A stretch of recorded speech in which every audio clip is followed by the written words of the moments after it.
नमस्कार विद्यार्थी मित्रांनो, कसे आहात? मस्त मजेत? खूप छान. असेच मजेत आणि आनंदात राहा. विद्यार्थी मित्रांनो, आपल्या पाठ्यपुस्तकामधील कविता क्रमांक 19 आगगाडी. अरे हो, हो, मला माहिती तुम्ही सगळे आगगाडीतून फिरले आहात. मज्जा येते की नाही आगगाडीत फिरताना? तर ही जी आगगाडी दिसते ना तुम्हाला, ही कशी दिसते बघा बरं? डबे-डबे दिसतायत की नाही? हा एक डब्बा, हा एक डब्बा, हा एक डब्बा, इकडे डब्बा. दिसताय डबे-डबे? तर ही जी आगगाडी ही डब्या-डब्यांसारखी दिसते. पण असं वाटतं की जणू काही ती घरांची माळ आहे. आता हिला घरांची माळ का म्हणतात? तर या प्रत्येक डब्यामध्ये आपल्याला सगळ्या सुखसोयी मिळत असतात. सुखसोयी म्हणजे कसं? तर पहा ना, तुम्हाला जर काही खायचं असलं की फेरीवाले येतात, तुम्हाला खायला मिळतं. इतकंच कशाला, रेल्वेमध्ये कॅन्टीन असते आणि तिथंसुद्धा तुम्हाला जे पण खायचं असेल त्याची ऑर्डर दिली जाते आणि ते लोकं आपल्याला गरम-गरम आणून देतात. मग आहे की नाही घरासारखं? त्यानंतर तुम्हाला अ, थोडंसं चेंज व्हायचं असेल, फ्रेश व्हायचं असेल, तर टॉयलेट बाथरूम असतं. ही सुद्धा सोय तिथं असते. म्हणूनच या आगगाडीला घरांची माळ असं म्हणतात. म्हणजे आपल्या घरामध्ये जेवढ्या सुखसोयी असतात, तशा सगळ्या सुखसोयी आपल्याला या रेल्वेमध्ये मिळत असतात. झोपायचं असलं तर झोपण्यासाठी सुद्धा जागा असते.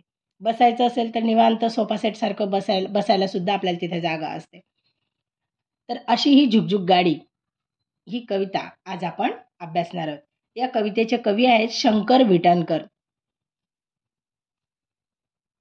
विद्यार्थी मित्रांनो, मी अगोदर कविता म्हणते आणि नंतर तुम्हाला ती समजावून सांगते.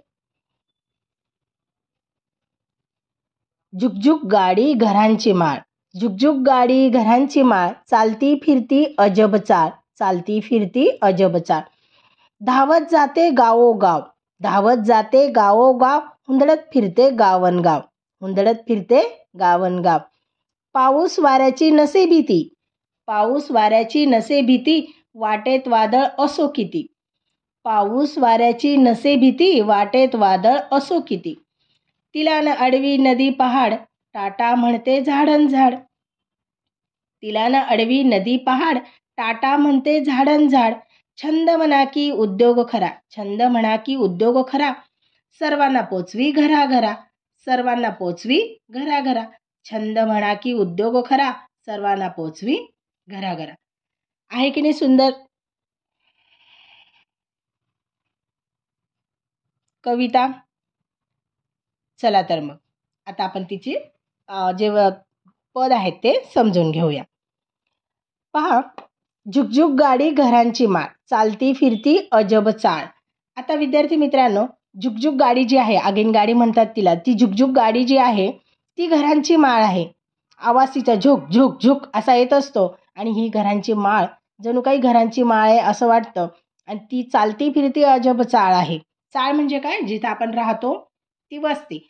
पूर्वी काय असायचं, फ्लॅट सिस्टीम नव्हती, तर घरं असायचे आणि त्या घरांमध्ये सगळ्या सुखसोयी आपल्याला मिळत असायच्या.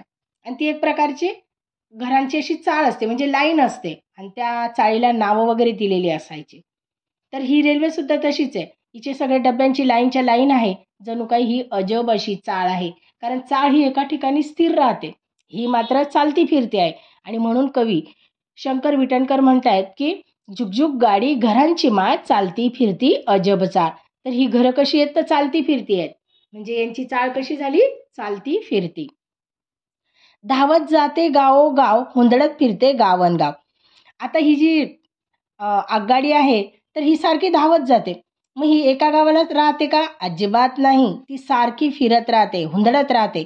जसं आपण आपले आई-वडील म्हणतात आपल्याला, की "काय हुंदडतोय बाहेर? जरा अभ्यास कर." सारखा हुंदडत राहतो किंवा सारखी हुंदडत राहते अभ्यास सोडून, असं म्हणतात की नाही? मग तशीच ही आपली रेल्वे पण आहे. ही सुद्धा गावोगाव नुसती फिरत राहते, नुसती फिरत राहते आणि म्हणून कवितेला म्हणतात की हुंदडत फिरते गावो गावोन गाव. तर अशी ही आपली रेल्वे पाऊस वाऱ्याची सुद्धा तिला भीती नसते.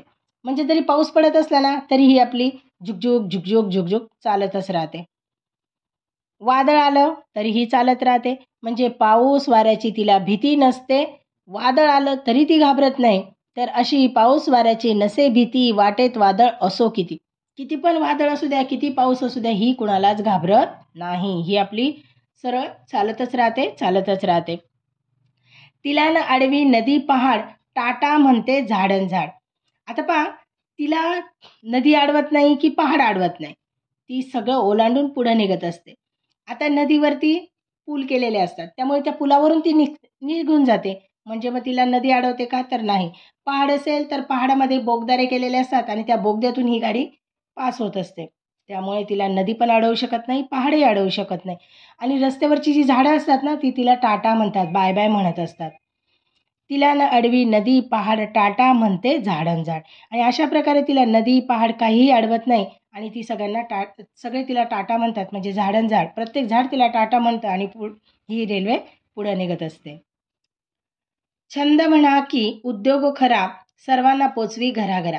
आता हिचा हा छंद म्हणा किंवा उद्योग म्हणा, म्हणजे त्या रेल्वेचा एक आवड असेल किंवा तिचा उद्योग असेल किंवा तिचा व्यवसाय असेल, काहीही असू द्या, ती सगळ्यांना घरोघरी पोहोचत असते. म्हणजे त्यामध्ये जी लोकं बसलेली असतात, जे प्रवासी असतात, पॅसेंजर्स असतात, त्यांना ती घरोघरी पोहोचत असते. मग ही तिची आवड असू द्या, म्हणजे तिचा छंद असू द्या किंवा तो तिचा उद्योग असू द्या. ती आपला छंद असेल तो पूर्णपणे जोपासते किंवा तिचा उद्योग असेल तर तो पूर्णपणे करत असते. म्हणून कवी म्हणतात की छंद म्हणा की उद्योग खरा, सर्वांना पोचवी घराघरा. आणि अशा रीतीने ती सर्वांना घरोघरी पोहोचत असते. विद्यार्थी मित्रांनो, कविता खूप छान आहे. ही कविता तुम्ही सगळ्यांनी पाठ करायची आहे आणि तिचा चांगला अभ्यास करायचा आहे. तिचे जे प्रश्नोत्तर आहेत ती सुद्धा तुम्ही पाठ करायची. ओके, बाय बेटा, take care, have a nice day.